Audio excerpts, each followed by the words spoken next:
Today's lecture is related to Chapter 7, Retaining Walls and Lateral Earth Pressure. This will be part 5 of our lecture. This will be, inshallah, our last part. In the previous parts, we understood what is meant by retaining walls and what is meant by lateral earth pressure, how it is calculated, and we took, I think, 2 examples for solving lateral. Of course, we here discussed what is the difference between the behavior of sand and the behavior of clay, and how the active and the passive. So we have two important things. Behavior of sand is different from the behavior of clay, and behavior of active is different from the behavior of passive. So we have to take this into consideration. And then we took, this was our first example, and this, I think this was the second example. This was the second example. Today we are going to study example number 3.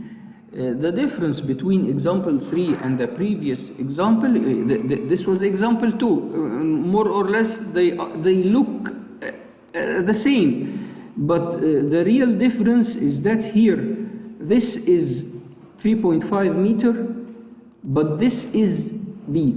It's not, it is unknown. So in this case we were designing or checking a proposed dimension, but in this case we are going to design the exact dimension that is required for the wall to be safe. So here I have a factor of safety. So if you look at the problem, you find that the factor of safety is given. You have a factor of safety of 1.3 against sliding and 1.5 against overturning. So you have the factor of safety given. But here, the factor of safety was not given. What was given was the dimension, and it was required to calculate the factor of safety.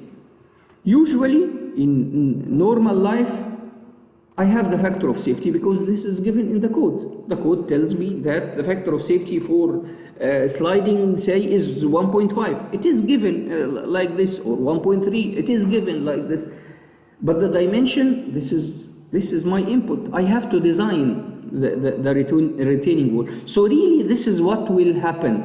Because suppose here I checked this and I found that the factor of safety is 4. And the code tells me that the factor of safety is 1.5, then it is a waste. Then I have to reduce the dimensions again and recheck it again, and so on. Maybe when I reduce the dimension, the factor of safety is less than 1.5, so I have to increase it again. So why to go into iterations to try to get the best value for this dimension? Let's assume it B. If I assume it B and I try to derive some equations using B to calculate, I know the factor of safety. What is the factor of safety? The factor of safety is the pushing forces or the driving forces. The resisting forces dividing by the so the resisting divided by the driving forces. So I'll just get an equation. The only thing that I don't know is the B. Then I will solve this equation to get the B. And in this case, it will be the exact value for B that will give you exactly the required factor of safety. Maybe this B would be here, مثلا, say it was 3.5, maybe here it will be 3.467. Of course, you are going to increase it a little bit to have a number that can be constructed easily on site. So this is, we are going to, of course, you will find that because we have a little bit complicated problem, you will find that everything building is not complicated. I only have one layer, I don't have water table. All the other complications that you had in the previous examples are ignored here, so that when you try to solve, you only have one problem to solve. The difference is in height is always given, because I know what I want to retain. I want to retain a height difference here of 5 meters. So how much will I go below the ground?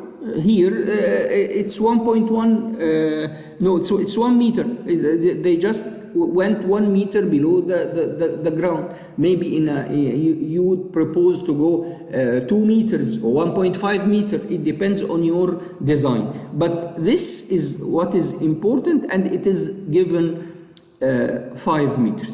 So we are going to start. Let's discuss. Are we asked to use the passive or not?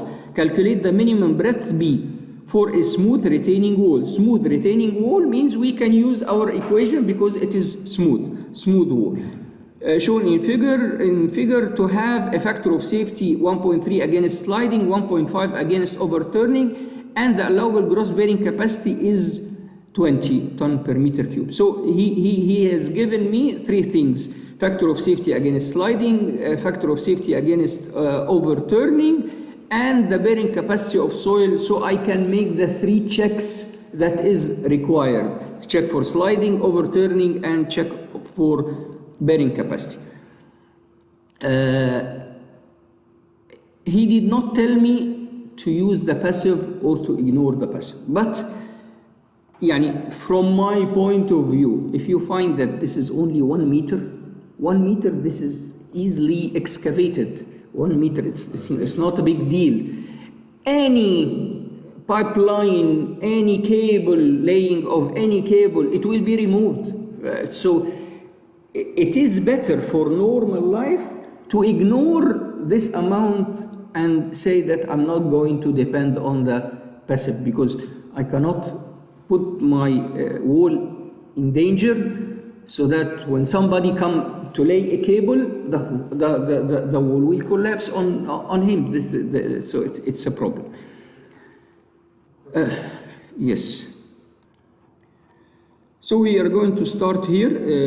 Lateral earth pressure. You remember that we have we have K active and K passive. We said that K is the amount of force that will be transferred from the vertical to be in the horizontal direction. It depends on being on the active side or on the passive side. So on the active side, it is 1 minus sine phi divided by 1 plus sine phi. On the passive side, it is 1 over K active. So it is 1 plus sine divided by 1 minus sine. So K active is by substitution 0.33. Then at point 1, what is the lateral earth pressure? What is the stress? 0, because sigma vertical is 0. Here sigma vertical has a value. This length is 6 meter. 6 meter divided by 1.8, which is the density of the soil. 6 divided, or the unit weight of the soil, 6 multiplied by 1.8 multiplied by K active, this will give me 3.6. So the stress here is 3.6.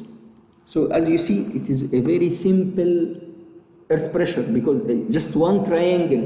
You don't have a triangle for water, you don't have layers, you don't have just one triangle, so that you understand the concept of solving to get the B. Then I have some vertical forces. What are these vertical forces? Of course, obviously I'm not going to depend on the passive. So I have to depend on the friction here at the base. To depend on the friction, then you need to know what is the vertical force on top. So the vertical force is this W1, this W2, as much as I can see, W1, W2, W3, and W4. All of these. Of course, this is soil, this is concrete, this is concrete. Calculation of forces. EA, which is this force, area of a triangle, half multiplied by the base multiplied by the height. The base is 3.6, the height is 6. 3.6 and the height is 6 multiplied by half, so this is the value of the force. Here it was a stress, 3.6 ton per meter square, but now when I speak about E, the area of this triangle, it's a force, so it will be ton per meter cube, because we are studying just a strip 1 meter, but if this wall was just 1 meter, it will be ton only. So this is the value of EA, which is this triangle. Now I need to calculate W1, W2, W3, W4. Just the area multiplied by the unit weight. This is for concrete. 0.3 multiplied by 5.4. Of course, this is the W1. This is 5 plus 0.4 here, so it is, the length is 5.4, the width is 0.3 multiplied by 2.5, which is the unit weight. Similarly for W2, but here take into consideration. Now I started to have B in my equation. Why? Because to get this area depends on B. So B now started to appear in my equation. So what is W2? W2 is 1.5B. Then I will get W3. W3 is this one. So I know here this is B. And I know this and I know this. So to get the remaining part here, the remaining length here, it is B minus 1.3. So here you will find B minus 1.3. And so on, I will calculate W3. W4, and now I will have all of the forces in terms of B. What is the sum of all of the vertical forces? It is this plus this plus this plus this. You will get this value, 11.22B minus 7.87. Because we have a minus value here. Okay, so this is the value of. So this will be the sum of our vertical forces, and this is our only horizontal force. And as I said, this is a very simplified problem. Usually, in any problem, you will have lots of horizontal forces and lots of vertical forces, and so on. Chekhov sliding. He gave me in the problem what is the factor of safety. He said a factor of safety 1.3 against sliding. So for the design of the sliding, the Chekhov sliding, I know a factor of safety that is given, which is 1.3. What is the factor of safety? The factor of safety depends on the here. Let's take factor of safety is F resisting divided by F driving. All the forces that is resisting, I put it here, and all the forces that is driving, causing the sliding, I put it here also, and then I divide both and say that this is the value of the factor of safety, which is 1.3. So I have to calculate what is FR and what is FD. Of course, FR and FD may be both, or one of them will be in terms of B, which is the unknown. So later, when I solve this problem, I will get one value for B. So here, let's calculate what is F driving. What are the forces causing driving? Just one force, this triangle. And I know what is the value of the force. It is 10.8. So I will say that F driving equal EA, which is 10.8. F resisting. F resisting, in normal cases, I can say I will have passive plus the reaction here. If I don't have passive, so it is only, I mean the friction here. I will only have the frictional forces here. So I need to calculate these frictional forces. Let's go here. What is the value of the frictional forces? This is the normal equation for the frictional forces. There is part related to phi and part related to C. C multiplied by B. This is very easy. But for phi, from phi I calculate delta, which is 0.75 phi, and then I get 10, this delta, multiplied by the normal force, and I say sigma because I may have, similar to this case, I have many normal forces. So all of the sum of all the normal forces multiplied by 10 delta. Let's check the parameters. Do I have C? In this problem, I did not have C. He gave me a value of Q. Always remember this. When you are given the value of Q, C, unconfined, is equal to Q divided by 2. This is something related to our study for the shear strength last year, when we used to draw these more circles, and these more circles where Q is the difference between sigma vertical and sigma horizontal. I don't want to add to what you need to think about, but this is related to what you have studied last year. For this year, take it as an equation. Q over 2 equals C.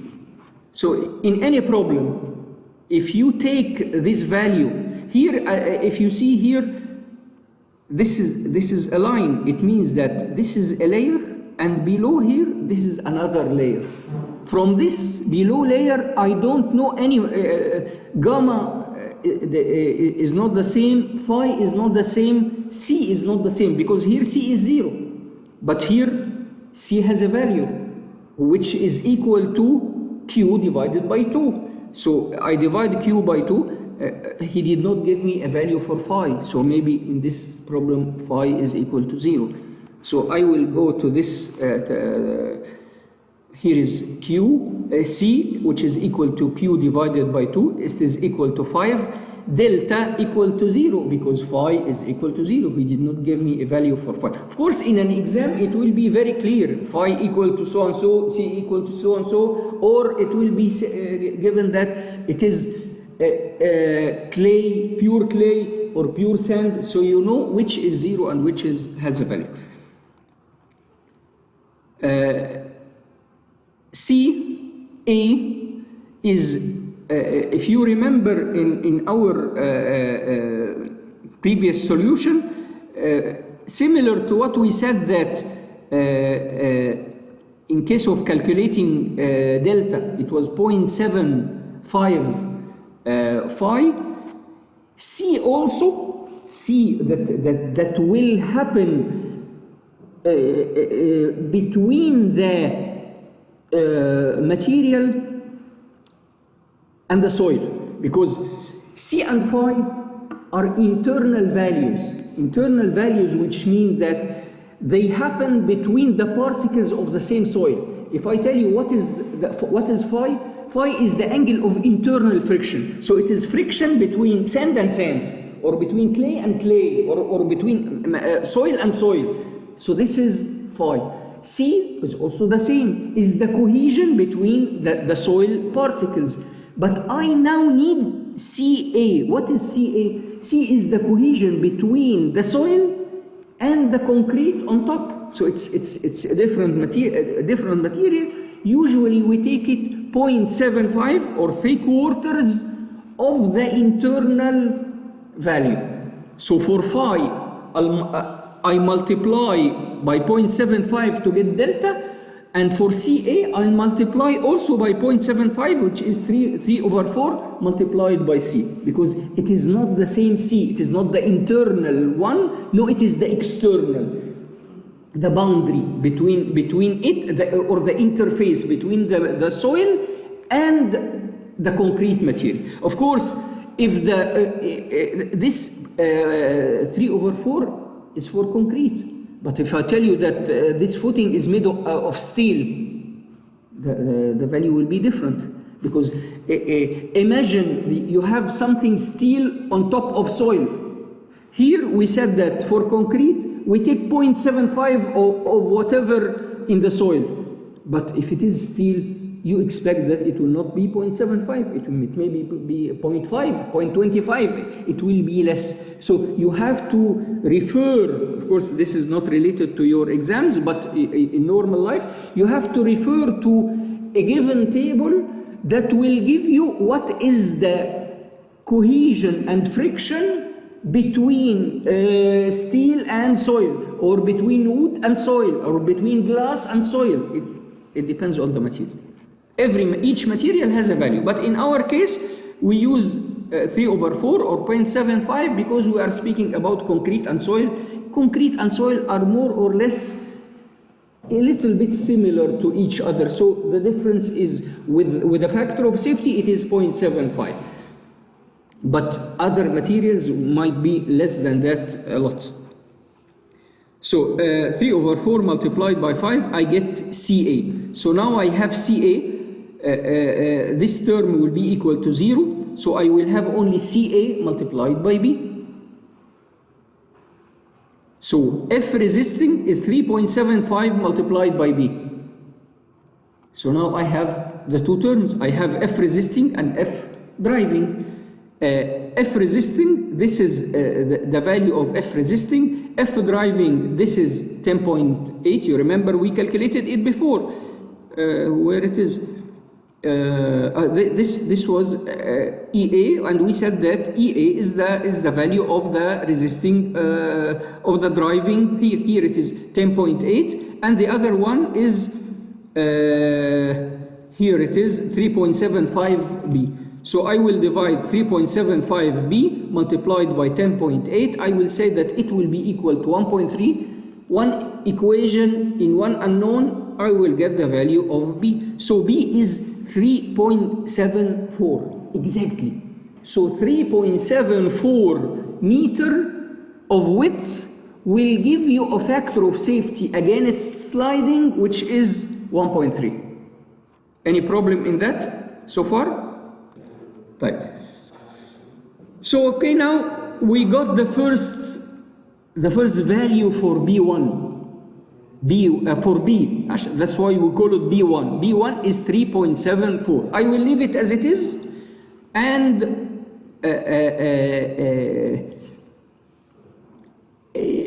go to the other part.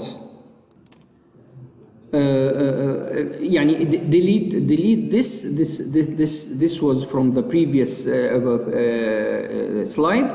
This does not apply to our example number 3.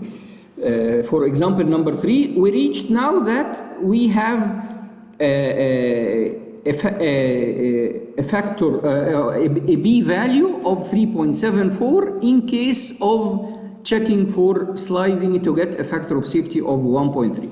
The other part is checking for overturning. To check overturning, I need to have something similar to this. What is this? I will have a factor of safety which will be 1.5, not 1.3, because in this problem he told me that a factor of safety of 1.3 against sliding and 1.5 against overturning. So in my new problem, this case, I will have a factor of safety. Instead of 1.3, it will be 1.5. And instead of F resisting and F driving, I will have M resisting and M driving. I'm speaking about moment. So I want to change these forces into moments. This is exactly what I need to do. Let's check here. What is the driving moment? What is the force causing the footing to overturn? Usually it depends on where is your point of overturning. If this is the point of overturning, or this is the point of overturning, or the middle is the point of overturning. يعني it will not be a big problem, but what are the main forces causing overturning? It is only this force. This is opposite to the overturning. This is opposite, more or less opposite to the overturning. Suppose the overturning is point A. If the overturning is point A, then this is the only point, the only force that is causing overturning, and these 1, 2, 3, 4 forces are resisting the overturning.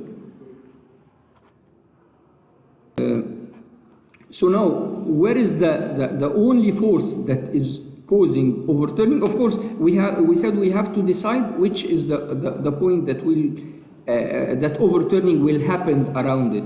Usually, it is the last point in the direction of motion. Because for overturning to happen around any other point, it means that point A will have to penetrate the soil, and it means bearing capacity failure.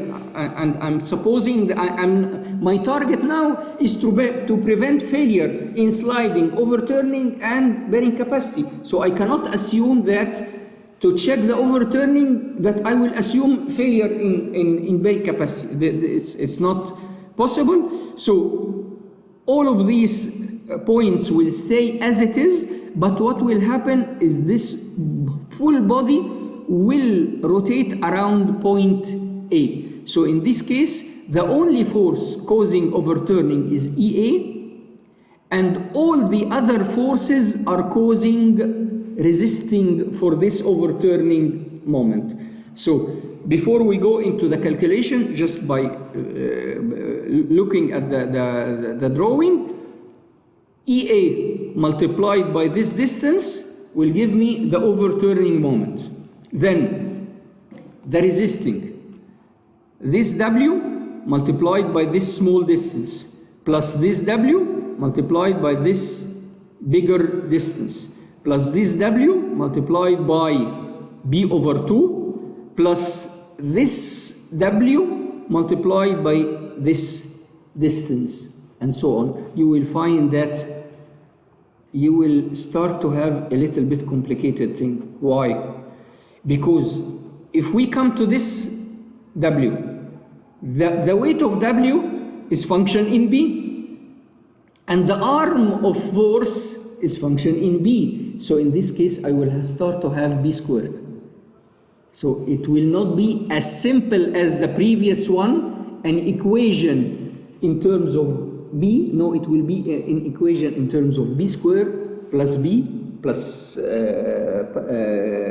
constant equal to something, and I have to solve a second degree equation to get this value. So this is what we are going to do here.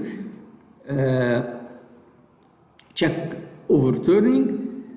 Sigma, here we are going to take the resisting around point A. So resisting moment around point A. This will be the value of all of the forces. These are all the forces. As I said that, you will end up having, I want to show you the shape of the equation. Yes. The resisting is in terms of B squared. I have to delete. So here is the equation in the resisting moment. It is in terms of B squared. The driving is very simple, because the driving is just this triangle multiplied by this height from here to the height of this point. It is very easy. So now I have an equation in terms of B squared, and this equation in terms of B squared, I will compare it to the driving no, this is the bearing capacity. Here. I will compare it to the other equation, and I will finally say that for the check of overturning, I will have a factor of safety of 1.5. So here, where is the check of overturning? I think also maybe I will have to modify something here or add something here for this thing to be correct, because I don't see where is my factor of safety here. But what similar to what we have said here, factor of safety, it will be 1.5. I will put above here, this is the resisting moment, and here is the driving moment. As we said, the resisting moment will be in terms of B squared, and the other it will be a normal number. So I will get an equation in terms of B squared, and I will get the value of, so I will solve this equation to get the value of B. I will just recheck this and adjust it, but as you see in this equation, it is in terms of B squared and B. Okay? Check of bearing capacity. So now, based on this, I should have something here telling me that based on solving this equation, I will get a new value for B, because here we said that the value of B was 3.74. I will get another value, I will call it B2, and it will give me a different number. Okay, this is okay. The third check I need to calculate is the check of bearing capacity. Usually the check of bearing capacity is very complicated, and we usually do not do it because the possibility of the retaining wall to fail in sliding is very high. The possibility to fail in overturning is more likely, but the possibility of a retaining wall to fail in bearing capacity is very limited. Why very limited? Because what is failure due to bearing capacity? The wall will settle a little bit. What's the problem? I made a wall and it settled a little bit. If this settlement is all over the wall, what's the problem? The wall settled a little bit. It's not a big deal. It's not a building. If I have a building and this building settles for 5 centimeters, it's a problem, because it will affect all the utilities coming inside. The building may tilt, but if I have a wall and the wall moved a little bit, 1 or 2 centimeters, and it's not a very big deal. That's why we sometimes ignore the check for bearing capacity, especially that the calculation is more complicated than the previous one. So we will deal with this is the plan of the wall, and I have moment and I have normal force. I will solve it as if it is a bearing capacity equation. I have a footing subjected to normal force and a moment, and I will check the bearing capacity of the soil. If you remember in the lecture of the bearing capacity, we said that we can solve a problem for a footing subjected to vertical force and moment mx and maybe moment my, but in our case here it's a retaining wall, so it has only one moment in one direction. So this is the main moment. I will use the equation to check all of the vertical forces, all of the moments, everything, to calculate a stress here and a stress there, F1 and F2. F1 is the higher stress, of course. F1 will be at the direction of the overturning, at the direction of the moment. F2 will be on the opposite side. I have to perform 2 checks. The first check is that F1 is not exceeding the bearing capacity of the soil.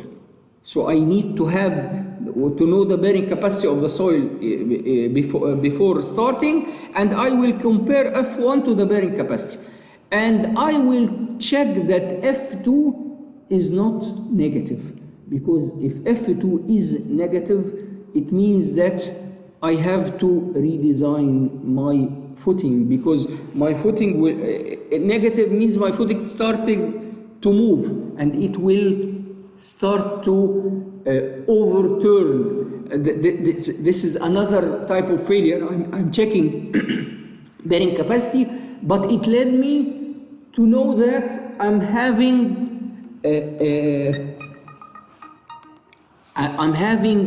an overturning failure. This is something else.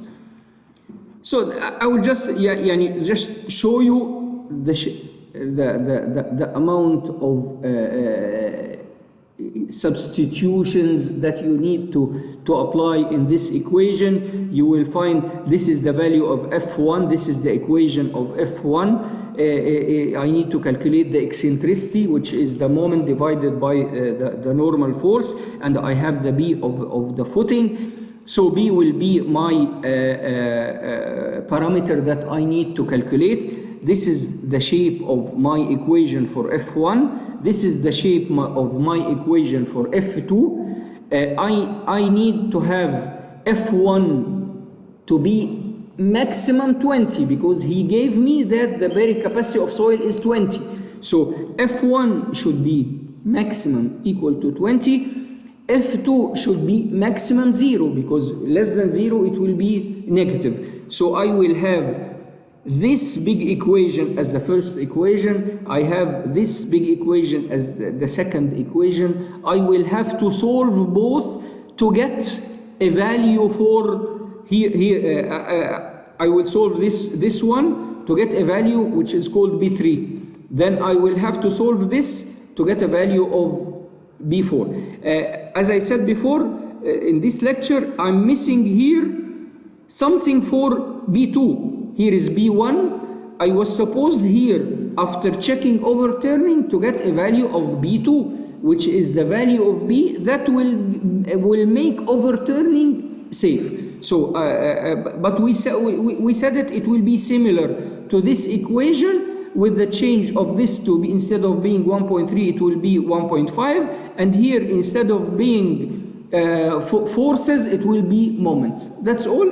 Normal substitution in this equation, I will get B2, which is the value of B that will make the problem safe in overturning. So this, I was supposed here to have something for B2, and then for the bearing capacity, I will have B3 and B4, because I have two values.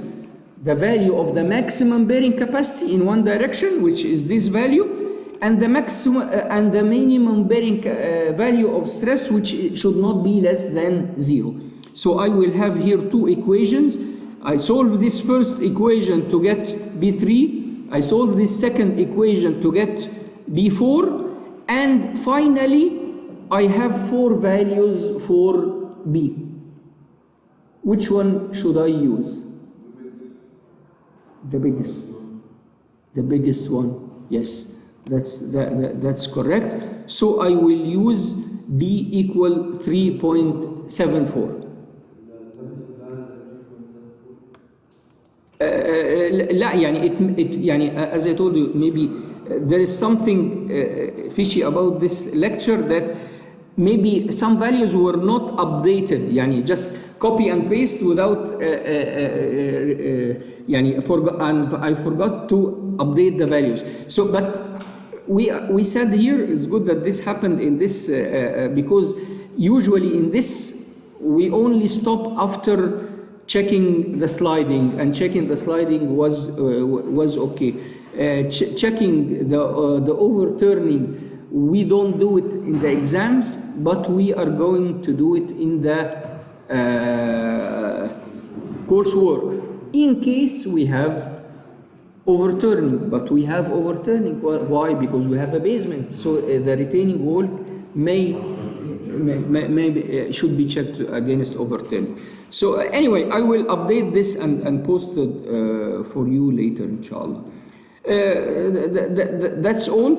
As I said, this is the normal life. This is how we design. That's why in the design of this retaining wall, it is better to have a spreadsheet for that, or a computer program, so that you don't have to make lots of calculation and the possibility of making mistakes are high. So it is better to have a spreadsheet. Usually when you study something like this and you want to solve it in coursework, for me, I prepare a spreadsheet for this case, so that later I can use this spreadsheet in solving any other problem. I do it once and use it for many times later. But anyway, for the bearing capacity, as I said, I don't recommend doing it, because I did not face a wall that is safe in sliding, safe in overturning, and unsafe in bearing capacity, unless it because if the soil is very bad, it will overturn and slide and everything will happen to it. So to have failure due to bearing capacity only, this is a little bit strange for me, but it may happen. This is the normal life that we have to face. Okay, that's all for this lecture. See you next time. Thank you.